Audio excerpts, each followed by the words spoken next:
I'm going to be making pulled chicken sandwiches, and it's based on Carolina pulled pork sandwiches, which is a vinegar-based barbecue sauce as opposed to tomato. There's like kind of a war going on between vinegar barbecue and tomato barbecue sauce.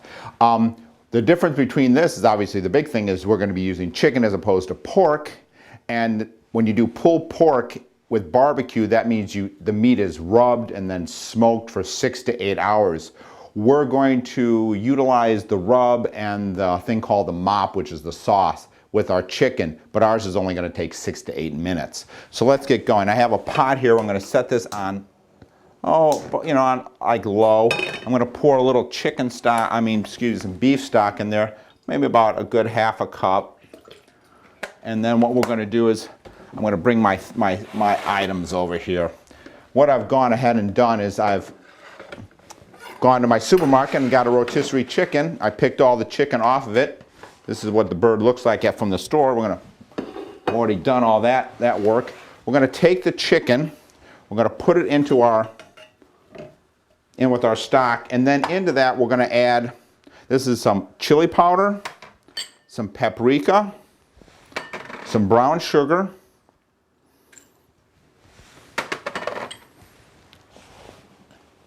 some mustard, find a pair of tongs, there we go. And we're gonna just move that around. And this is like a rub. And we're gonna keep the heat's going. We're gonna add a little salt and pepper to that. And we're just gonna cover it. Now what's going to happen here is the stock is going to actually moisten the meat and get everything working together. So I'm going to set this back over here now. And we're going to do another add-on to this sandwich. When I make pulled pork sandwiches, I always top it with a coleslaw, and that's what we're going to make right now. Now coleslaw, you can buy that pre-made at the deli counter, or you can buy coleslaw in the bag, and you can buy the dressing. So for a quick meal, it's great because you have a lot of different ways of approaching making coleslaw. We're actually just going to make it from scratch because it's so easy. I'm going to use something.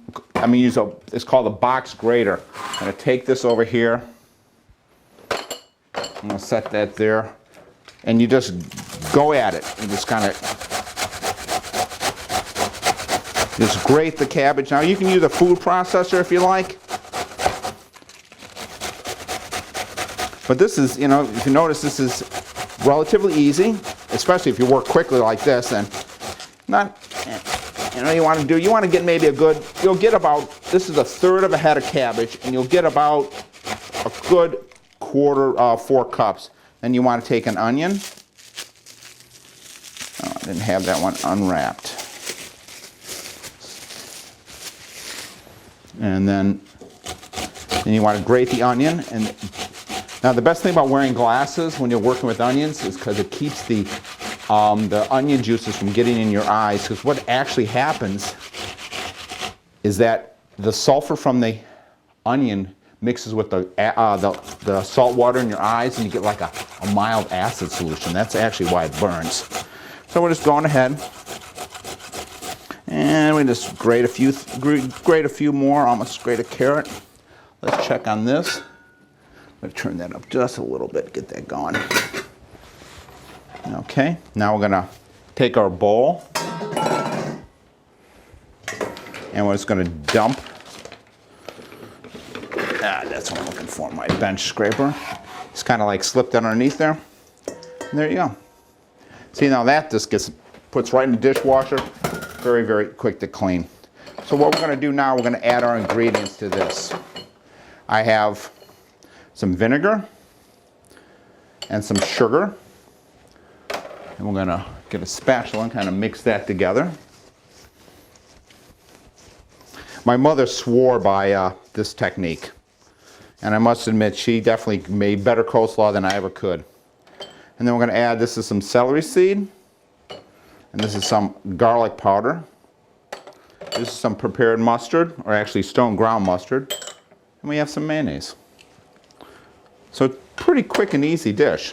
I mean, you saw, now you can buy it at the store, which is no work. Or, you can make it some things are so quick and easy to make, I think sometimes we just don't realize how quick they are until we actually do them. You know, granted, I had measured things out beforehand, but you know, if you take 2 minutes and measure stuff out beforehand, in the long run, it really saves time. Let's just give this a quick taste to see how it is. That's nice. Now, you might want to add a little bit more mayonnaise to it. You can also use yogurt. I'm going to add a little bit of pepper and a touch more salt. Okay. So there's our slaw. That's good to go. I'm going to set that back here. When you're smoking pork butt in the smoker, you know, every half an hour or so, you want to moisten the meat, and you have something called the mop. And down in Carolina, they use a combination. It's vinegar and horseradish. And Worcestershire sauce. So we're going to add some vinegar to that. I'm going to add some horseradish. Why do I keep on saying that? Worcestershire sauce. I don't mean to confuse you. A little salt,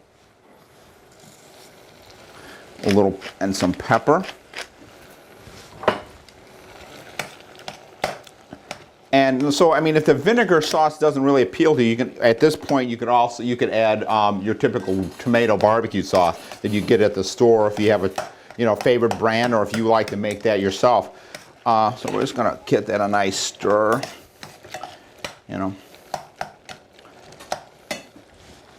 I'm gonna give that a nice taste. That's the most important thing. Let's see what we have here.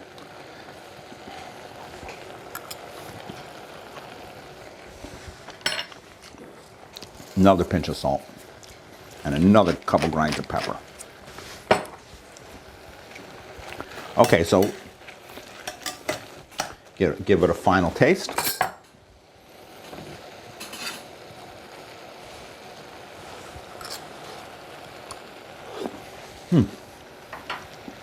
That's tasty. That actually, I mean, for something that takes 6 minutes to make as opposed to 8 hours, it's really, really good. So I'm going to get a plate right here, and I'll show you how we do this. It's really, this is the best part. It's so nice and easy. We're going to take our slaw. I'm going to take our roll. I'm going to take this over here. We're going to get our tongs. I'm going to get a nice